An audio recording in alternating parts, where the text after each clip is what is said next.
Un cordial saludo a todos y todas. Como subgrupo número 6 del curso de Historia de las Relaciones Internacionales 1, desarrollaremos el tema del Imperio Ruso. Hablaremos sobre los orígenes, su expansión, desarrollo y finalización. Esperamos que este video sea de tu agrado y de la misma manera puedas conocer más sobre el Imperio Ruso.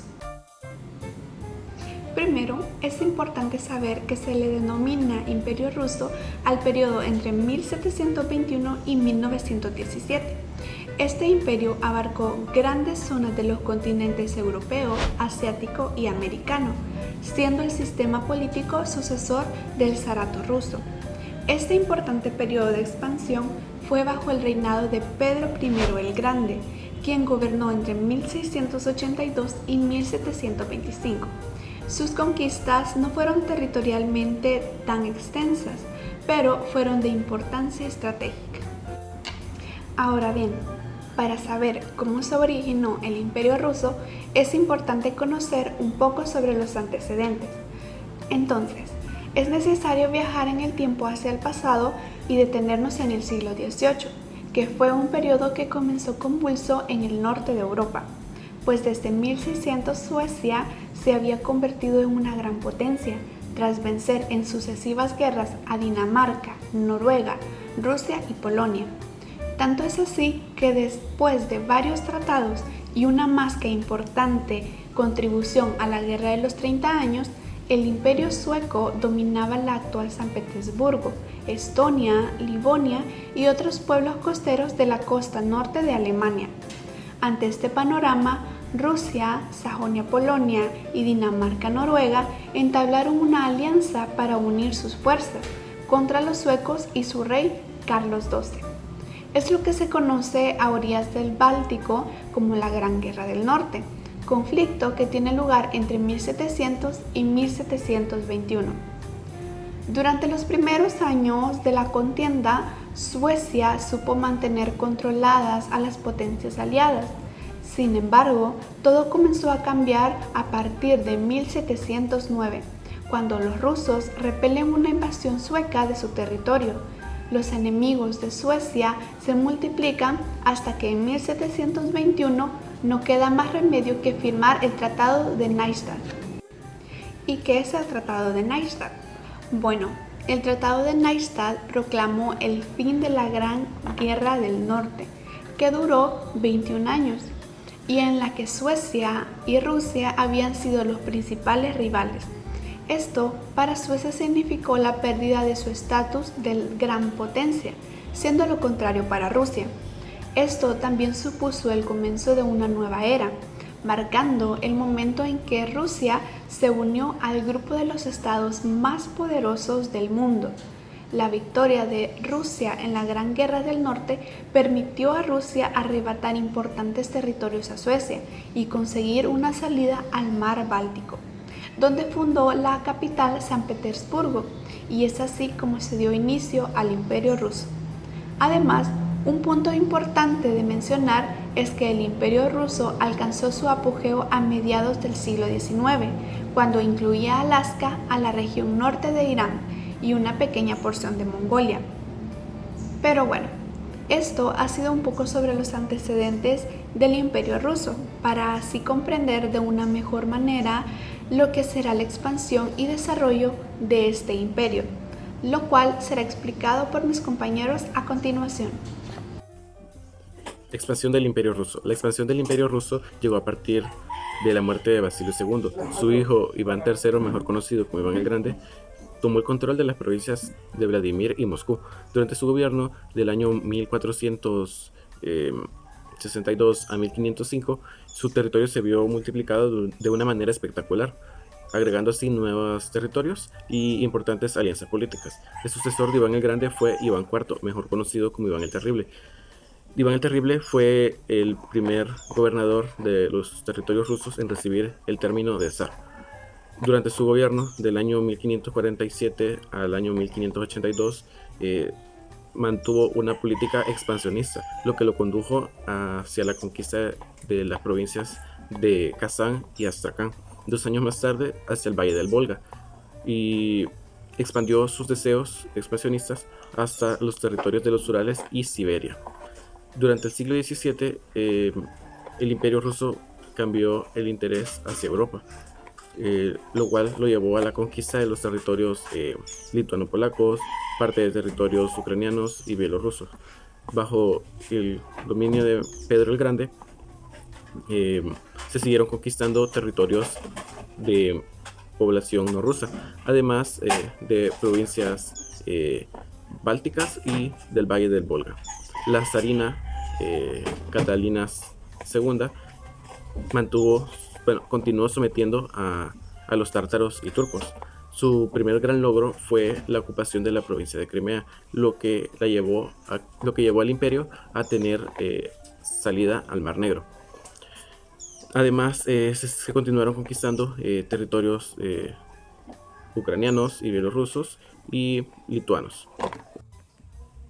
A inicios del siglo XIX, los zares se expandieron hacia la región del Cáucaso, conquistando así los territorios de Armenia, Azerbaiyán y Georgia.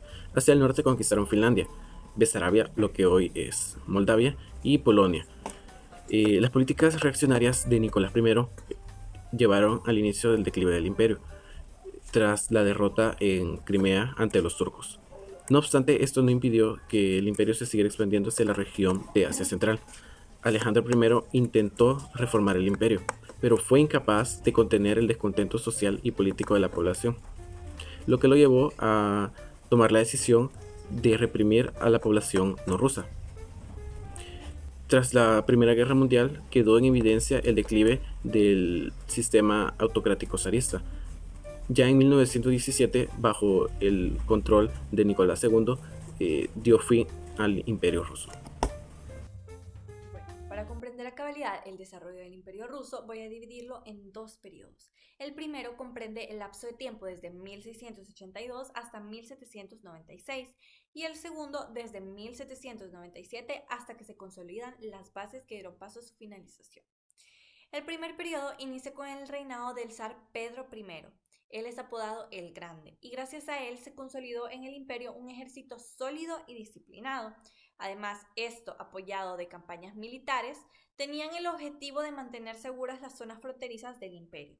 Además, en su gobierno se realizaron reformas que fortalecieron la economía y establecieron sanas finanzas. Además, se fundó la Academia Rusa de las Ciencias y se propuso como fin último el occidentalizar su población. Además, en este periodo se alcanzó la máxima expansión territorial que el imperio llegó a tener. Tras la muerte de este zar, fue su esposa Catalina I la que ascendió al trono y durante su reinado se consolidó una alianza muy importante, la alianza con Austria en contra del Imperio Otomano. Ella también continuó con el legado de expansión de Pedro el Grande, continuó anexando territorios al imperio. Y tras su muerte es Pedro II, nieto de Pedro el Grande, quien tomó el poder, sin embargo tuvo una muerte muy temprana. Y con esto es Ana, hija de Iván V, zar coadjutor de Pedro, la que es coronada. Al morir Ana, pues deja como sucesor a Iván VI. Sin embargo, este nada más estuvo 13 meses en el poder, pues se dio un golpe de estado que terminó dejando a Isabel, futura Isabel I, ella es hija de Catalina I, la que quedó en el trono. Pues durante su gobierno ella realizó varias reformas y se fundó la Academia Imperial de Artes y además también la Universidad de Moscú. Ella también logró reorganizar el comercio exterior. Y acá quiero dejar un dato curioso, y es que se considera a los sucesores de Pedro I como aquellos que otorgan al imperio la mayor presencia en las decisiones europeas y además los que consolidaron grandes alianzas en contra del Imperio Otomano. Ahora bien, acá entra un personaje muy poco popular en el imperio y es el zar Pedro III. Este personaje dio fin a la alianza que Catalina I había hecho con Austria y esto se dio en contexto de la Guerra de los 7 años.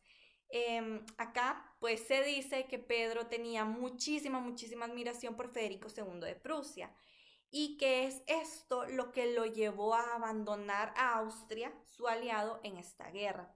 Y pues esto terminó favoreciendo en demasía a Prusia, pero también desfavoreció mucho a Austria y pues por ende se debilitaron las relaciones que ambos tenían. Luego, pues Catalina II, apodada Catalina la Grande, entró al juego. Y ella es la esposa de Pedro. Pero tras ver la relación que éste tenía con el imperio y pues las decisiones que él había tomado, decide derrocarlo y tomar ella el poder.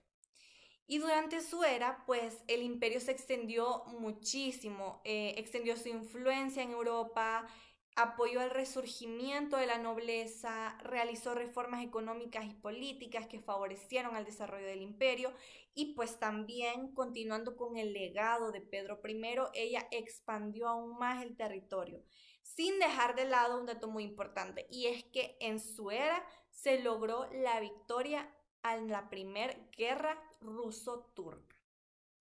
Y bueno, tras la muerte de Catalina la Grande, su hijo Pablo I de Rusia es el que llega al poder. Lastimosamente, él se caracterizaba por tener un carácter demasiado inestable y sumado al resentimiento que tenía para con su madre, fueron situaciones que lo llevaron a aliarse con Napoleón Bonaparte. Y esto alarmó muchísimo a varios nobles, entonces estos se aliaron y conspiraron en contra de él para posteriormente asesinarlo.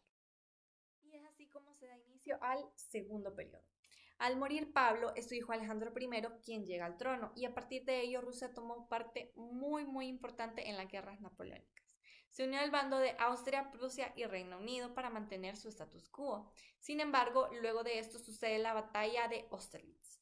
Y con esto se ve en la obligación de unirse al bloqueo continental que se estaba dando en contra de Reino Unido. Y contrario a lo que podría pensarse, al principio esto resultó muy beneficioso para el imperio, pues en este periodo se situó la guerra finlandesa y con ella se consiguió anexar este territorio. No obstante, luego el imperio se dio cuenta de que la situación económica y social que se estaba viviendo era pues muy precaria y se estaba viendo muy afectada a causa del bloqueo, entonces decidieron retirarlo. Y este suceso realmente no le cayó ni en poquita gracia a Napoleón. Entonces él decide llevar a cabo la invasión a Rusia. Pero los rusos fueron muy inteligentes y decidieron implementar la estrategia de tierra quemada. Y con ello obligaron a Napoleón y a lo que quedaba de sus tropas a retirarse. Es así como Francia fue derrotada. Y bueno, Rusia, gracias a la expansión que logró alcanzar, se convirtió en un territorio tricontinental y de hecho es considerado uno de los imperios más importantes de su época. Sin embargo, con el tiempo y en contexto del siglo XIX, su influencia y su poder en Europa Occidental se vieron muy afectados y comenzó así un declive.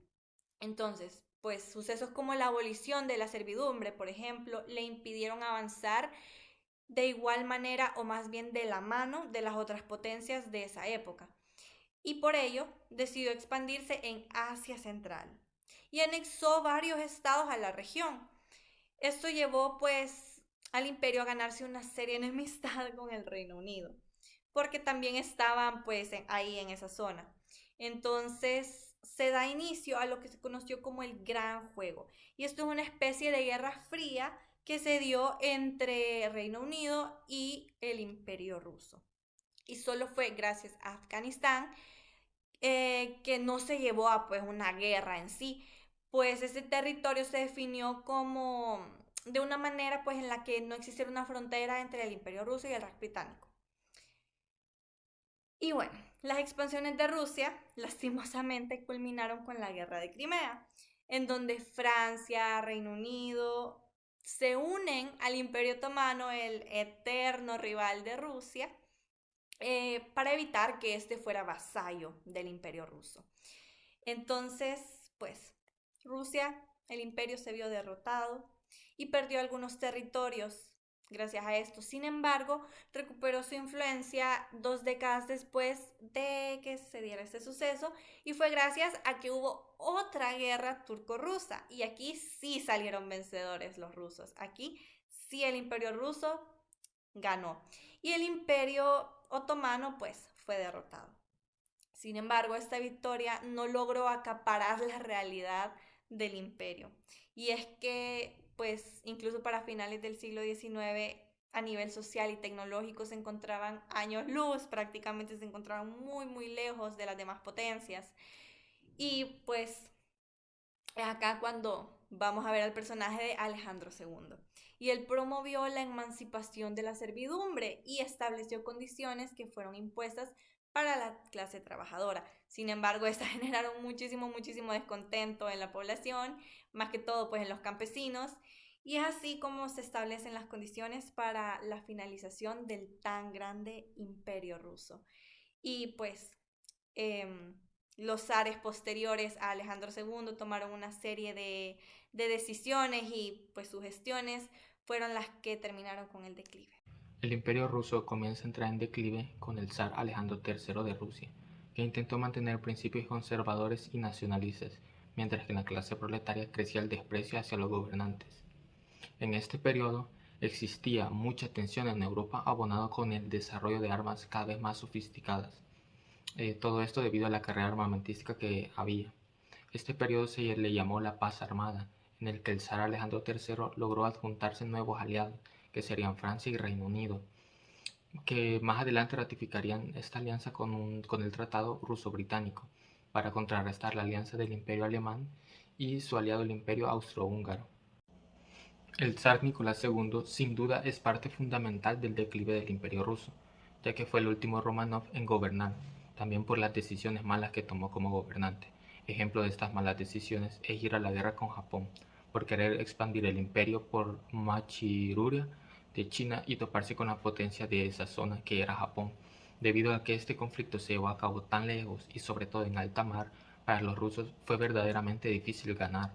Otra de las malas decisiones que el zar Nicolás tomó fueron las grandes represiones a manifestantes pacíficos, que derivaron en muchos muertos y que solo hacía crecer el resentimiento de la clase obrera hacia los zares, para que en 1905 estallara la Revolución Rusa. Los revolucionarios rusos, siguiendo un pensamiento marxista y antimonárquico, lograron crear suficiente presión para obligar al zar a convertir el país en una monarquía constitucional. Aún así, Rusia decide participar en la Primera Guerra Mundial en defensa de Serbia, junto con su aliado Francia y Reino Unido. Sin embargo, la poderosa Alemania, junto a su aliado el Imperio Otomano, quiebra una frágil economía rusa, bloqueando el mar Báltico y el mar Negro, generando más pobreza. Y es aquí cuando las ideas socialistas revolucionarias toman popularidad. El descontento que existía con la gestión que estaba llevando el zar Nicolás II dio como resultado dos revoluciones en 1917. La primera de ellas causó la ruptura del Imperio ruso y el establecimiento de un gobierno provisional. La segunda, liderada por Lenin y Trotsky, generando la Rusia soviética, que internamente tenía una guerra civil. Todo esto hizo perder a los rusos mucho territorio. El último zar es perseguido y asesinado en 1918, dando como finalizado todo este periodo del Imperio ruso. Muchas veces se debate el nacimiento de las relaciones internacionales, relacionados al estudio propio de estas que van desde 1899 con la Conferencia de La Haya y 1919 con la fundación de la disciplina de las relaciones internacionales, visto dentro de la carrera de Derecho nada más y no vista como una carrera independiente. Sin embargo, contamos con antecedentes clave en materia de relaciones internacionales que dieron su inicio para la creación propia del estudio independiente de la carrera, así como la Paz de Westfalia en 1648 con la firma de tratados multilaterales poniendo fin a la guerra de los 30 y 80 años en Europa. Poniendo este ejemplo fuera de la materia de lo que se ha hablado a lo largo de este video. El Congreso de Viena, año 1815. Dentro de todas estas revueltas se trata de encontrar un límite y una supuesta paz entre los imperios con la caída de Napoleón Bonaparte y reorganizar las ideologías por unas más conservadoras, pero ¿qué buscaba? El objetivo era en sí detener pensamientos revolucionarios mismos que empezaron en Francia, por lo que los imperios se pusieron en alerta roja, ya que esto significaba que los reyes y los imperios iban a ser inexistentes. Tratándose de este congreso, implementaron principios como el de la legitimidad. ¿Qué busca este principio? La correcta distribución y defensa del poder. Surge a su vez una duda muy importante. ¿De qué trataba la defensa de poderes? El principio de intervención. Este principio se cargaba en materia de defensa de medidas revolucionarias y detener el pensamiento de quienes implementan estas medidas para la protección de los imperios. No obstante, hay que enmarcar un hito muy importante que tuvo lugar en Hispanoamérica, ya que en relación a ello y el grito de la paz de la independencia, ya que fue en este congreso donde se decide la no intervención de los imperios, lo que significó el fin de las cadenas y el principio de reescribir la historia de los países de Hispanoamérica. El siguiente hito que enmarca para el estudio de las relaciones internacionales es la Guerra de Crimea. Dejando atrás el Congreso de Viena, en 1853 se enmarca el fin de este congreso, ya que el Imperio ruso y el Imperio de Grecia fue en contra del Imperio otomano, en primera instancia con principios religiosos. Sin embargo, la toma de la península de Crimea era el principal objetivo, significando el acceso al Mar Negro, que con ello también se enmarca el acceso a nuevos comercios. Y es así como llegamos a una ideología que llega después de la caída del Imperio ruso. Es por el debilitamiento por parte del Imperio japonés. Para 1922 nace la URSS. La Unión Soviética, conformada por 15 países, dentro de los principales fueron Rusia, Bielorrusia, Ucrania, Moldavia y Kazajistán, entre otros, con intenciones políticas, rechazando los modelos que en el mundo se estaban implementando, como lo fueron los principios del capitalismo y los reordenamientos neoliberales que llegaron después de la crisis de 1929, creando una serie de ideologías conservadoras entre los estados, con una economía centralizada y un único también poder de mando, para buscar únicamente equilibrios equitativos sociales. Sin embargo, ese modelo presenta desequilibrios sociales a finales de los 80, culminando en 1991. La URSS nace en relación a ideologías para tomar un nuevo rumbo, distinto al de diferentes países que estaban implementándose, el capitalismo. Presenta una serie de desigualdades sociales, por lo que este movimiento sentó sus bases firmes que en su práctica se desgastaban con facilidad. Es por ello el debilitamiento de la Unión Soviética y la caída de la misma en 1991. En conclusión, el estudio del Imperio ruso tuvo énfasis en muchos procesos, tanto directos como indirectos. Uno de ellos, como lo acabamos de ver, participó de manera indirecta en la independencia de Hispanoamérica, a la no intervención contrario al principio planteado en el Congreso de Viena de 1815. Y como esto ha marcado historia, incluso después de la caída del imperio, para bien o para mal, es historia que ocupamos en materia de relaciones internacionales, como por ejemplo de lo que no se debe hacer y otras medidas que se pueden implementar. Por supuesto, todo depende de la postura del internacionalista. Esperando que sea de su gusto agrado, esta exposición es en colaboración con mis colegas del Grupo Teórico 2, subgrupo número 6, en materia de Historia de las Relaciones Internacionales, en acompañamiento de la docente Santos del Carmen Flores Umaña. Gracias por su atención.